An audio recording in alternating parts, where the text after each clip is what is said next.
হ্যাঁ, এটা একটি নিয়ম মাফিক কাজ। যে ইভিএম গুলি এসছে স্ট্রং রুমে এবং সেটা ঠিক মতো সুরক্ষিত আছে কিনা সেটা একবার স্বচক্ষে দেখে নেওয়াটা অতি আবশ্যক। তাই জন্যেই আমি এই 9:20 সময়, ঘড়ির কাঁটায় এখন 9:20 বাজে, রাত্রি 9:20 সময় আমি ঢুকেছিলাম। ওনাদের যা কড়া নিরাপত্তা আছে সেগুলো চোখে পড়লো। এন্ট্রি করে ঢুকতে হচ্ছে এবং বাইরে যখন বেরুতে হয় তখন তার একটা আউট টাইমও দেওয়া অতি আবশ্যক।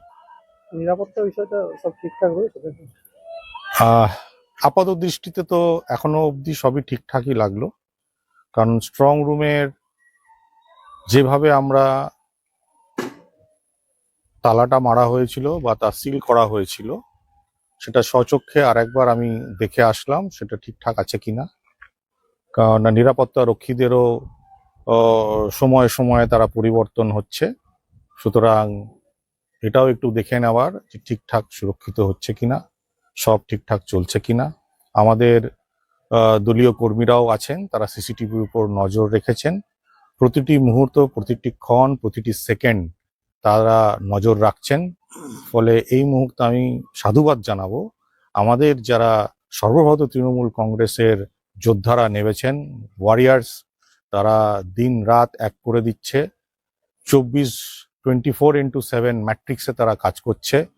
তাদেরকে আমি আরো উজ্জীবিত করার জন্য এসছি এবং তারা যেভাবে সাড়া দিয়েছেন সত্যি অভাবীয়, মানে অভূতপূর্ব। তারা যে আমার জন্য এত খাটছেন তাদেরকে অনেক অনেক সাধুবাদ জানাই।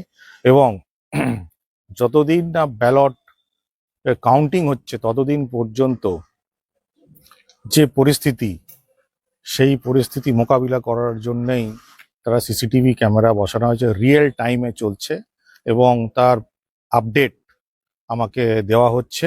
একটি হোয়াটসঅ্যাপ গ্রুপ খোলা হয়েছে, যারা এই ওয়ারিয়ার্সরা আছেন তাদের আমাকে প্রতি ঘন্টায় ঘন্টায় তারা আপডেট দিচ্ছে কি অবস্থায় দাঁড়িয়ে আছে আজকের এই ঝাড়গ্রাম বিধানসভার ইভিএম ব্যালটগুলি।